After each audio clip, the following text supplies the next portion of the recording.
Bonjour tout le monde. Amé Bella Jelinfo. Anti-Katina, coordinateur de Kassim Samaki. Donc, on est Bella Jelinfo. Quand on a bureau Mamourou Bella Jelinfo. On a bureau Reninga, bureau Mamourou Dobe, Sijo Konayano. Nous avons communication président Ras Verkat. Kata c'est Awama. Kata c'est Ousmane Traoré.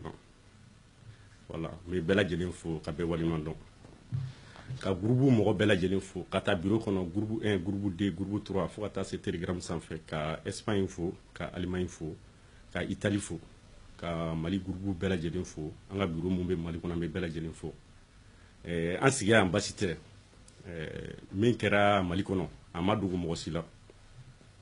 parce que an sigilen tun don bandaw ka nali la a fɔra an ye an content na parce que anw mɛna kule la dɛ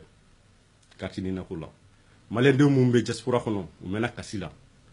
u mena kulela bo bandaw nana anya la janga se ka ɲɔgɔn u ma sɔn an jabi an ye konsili Amasadi Abdala ne fɛ seba ma ka cama pour que an se ka siga kuma al n'a sɔrɔ 20 minutes u ma sɔn Abdala m'a répond konsili m'a répond ñu ciu bɛma ñu wele téléphone na u ma jabi yɛrɛ mais basi t'a la bandaw an bɛ min fɔ bandaw ye bandaw ma dɔn ko maliyɛnw bɛ yan nɔ bandaw ma dɔn ale sigikun de ye maliyɛnw ye sinon ni bandaw tun y'a dɔn k'a sigikun maliyɛnw ye hali n'a kɛra 20 minutes de ye bandaw tun ye k'o d'anw ma an ka kuma hali n'a m'o sɔrɔ a tun ye ka ci fɔ misasi dɔ d'an ma an k'a dɔn ko ja bandaw b'a dɔn ko maliyɛnw bɛ Faransi kɔnɔ mais an ma se ka foyi de sɔrɔ. Donc, on m'a dit qu'il y ko bandaw a m'anw jati fɔlɔ a m'a dɔn ko maliyɛnw bɛ Faransi kɔnɔ a m'a dɔn ko maliyɛnw bɛ diaspora kɔnɔ sinon maliyɛnw bɛ sɛgɛn na bi dɛ a ma dogo mɔgɔ si la an ye sitini kɛ ka fɛn bɛɛ kɛ u b'a bɛɛ kalama ministre fila nana ministre ninnu yɛrɛ nakun kɛra mun ye ale ni ministre fila yɛrɛ bɔra yen ka na dɔrɔn 72 heures kɔnɔ ka segin u ni mɔgɔ si ma se ka ɲɔgɔn ye parce que ni Amasadi ye ɲɔgɔn ni maliyɛnw ma ɲɔgɔn ye ni konsili ye ɲɔgɔn ni maliyɛnw ma ɲɔgɔn ye parce que u t'a dɔn mun bɛ maliyɛnw kan i y'a faamu donc an bɛ bɛɛ wele le 6 an bɛ bɛɛ wele an bɛ maliyɛn bɛɛ lajɛlen wele carte ɲinako an y'a fɔ nin plateau kelen sanfɛ yan nɔ ko carte ɲinako dabilara carte ɲina a tɛ dilan tugun fo nouvel ordre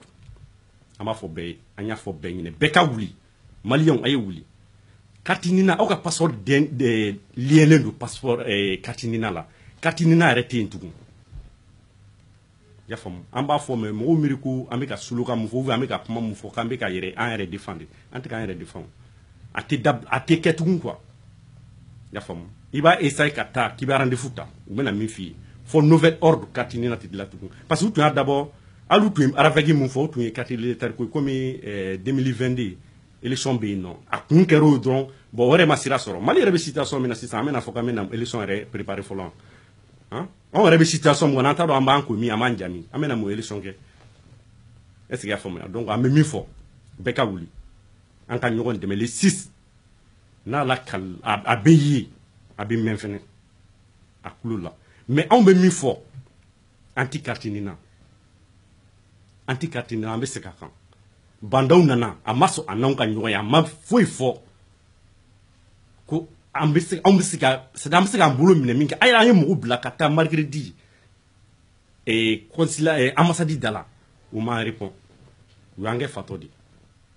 ouais c'est vrai anw ye fatɔ parce que anw bɛ mankan ci de la mais fatɔ bɛ na dɔn au conseil Jabira i bɛ place min na i bɛ démissionner an b'o f'i ɲɛna bi consulat kɔnɔ ka taa consulat la ka jigin ka taa Amasadi la ka jigin anti carte n'a t'aw seere kun tugun Serif an bɛna kuma ne bi n b'an kankari di ye bi i k'a lamɛn i kulo la dɛ ni mɔgɔ bɛ Serif dɔn u ko misasi u bɛ vidéo nin tigɛ k'a ci a ma ko Kassim Samake ko tɛ anti carte ɲina coordinateur ko an kana an tɔgɔ mɛn carte ɲina ko kuma passeport ko kuma ko an kana mɛn Serif datugu a ye nkalon tigɛ an ye Serif a kan ka maloya dɔɔni Serif e kan ka kɛ hɔrɔn ye Serif i tɛ sabali ko e mɔgɔ mun bɛ gɛlɛya kɔnɔ k'e den filanw don e mɔden filanw don mun bɛ gɛlɛya kɔnɔ yan nɔ passeport ko bɛ ka mɔgɔw kɛ fatɔ mɔgɔw ka papiers bɛ ka tiɲɛ yani le 5 bora k'a fɔ antenne na bɛɛ ka kuma in lamɛn dɛ u k'a lajɛ Serifu bɔra k'a fɔ ani ministre ka ɲɔgɔn ye la ko bon ko c'est fini ko carte na ko banna k'a dilara ka ban ko n'anw ye le 5 kɛ ko kɔfɛ k'anw yɛrɛ kana bɔ ko ni le 10 kɛra ko anw kana bɔ ne b'a dɔn n'i kumana fɛnɛ hɔrɔn n'i kumana i kan k'i janto i kumakan na dɛ mais Serifu y'a fɔ mun de kɛra la o temps kɔnɔ 200 personnes a dossier de y'anw sɔrɔ mun ka papier tiɲɛna o kɔni o ye an ye min sɔrɔ c'est à dire n'an kɔni calcul yɛrɛ t'anw ka dossier la i y'a faamu donc e bɛ fɔ k'e bɛ wuli Abouba Sila k'e bɛ diaspora de représenter Bamakɔ Abouba Sila e sigira don min fɔ bi a bɛ san joli la bi e tun bɛ Gabon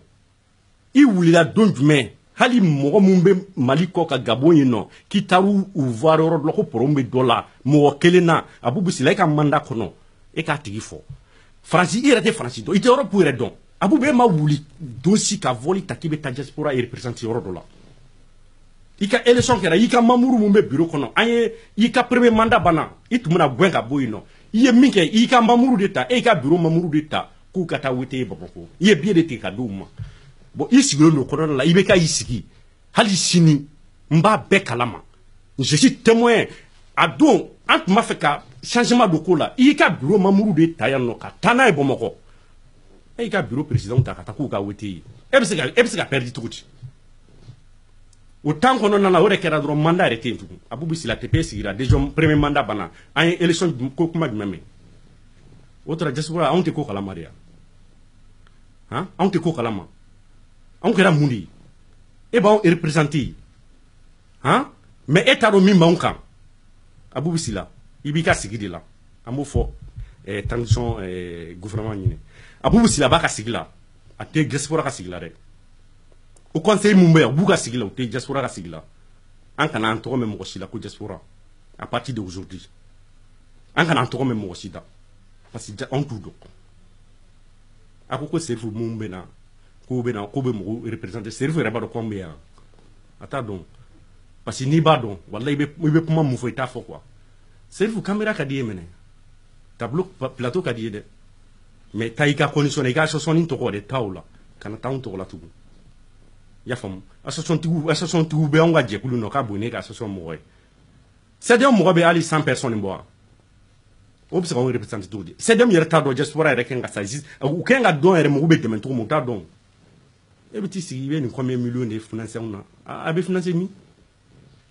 i y'a wari min yira k'a di diaspora ma a yira an na ni prévu ye an kana an tɔgɔ min datugu bon consulat min bɛ yan nɔ à partir d'aujourd'hui consulat a ko a fermé visa tɛ ta tugun ka taa Mali la passeport tɛ bɔ tugun ni carte n'a ma bɔ a la n'an m'a fermé n'an taara don min à partir d'aujourd'hui yanni le 6 cɛ ni cɛ donna consulat kɔnɔ consulat an ka mɔgɔw bɛ da la a k'an ka vidéo tigɛ ka di consulat ma n bɛ tila ka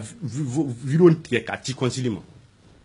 parce que comme c'est trop an y'a muɲu ka fɛn bɛɛ kɛ mais maliyɛn aw m'anw dɔn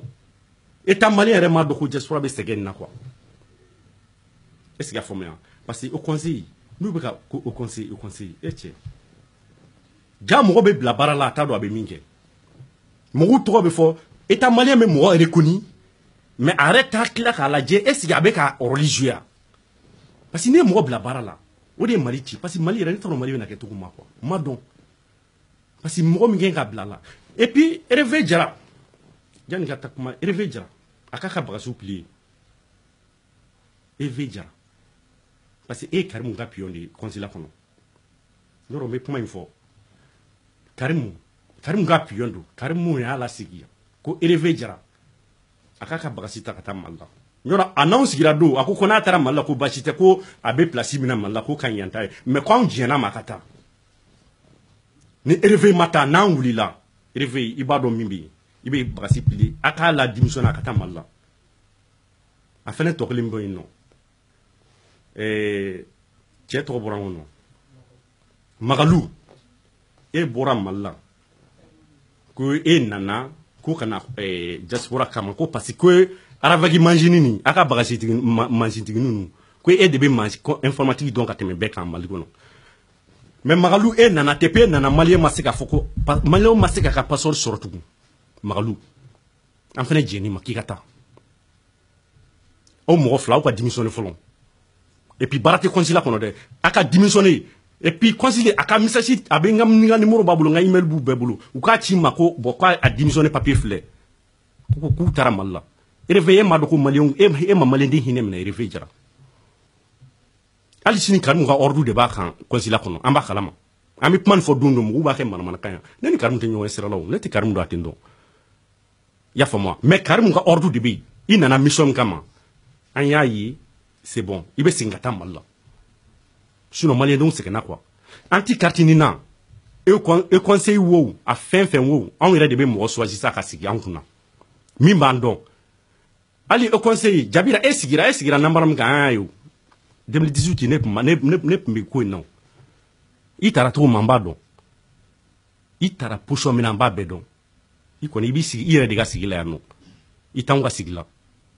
y'a faamu an ti carte nin na de ko ten malien denw min bɛ sɛgɛn na bi n'i y'a lajɛ n'i ye mɔgɔ sɔn min bɛ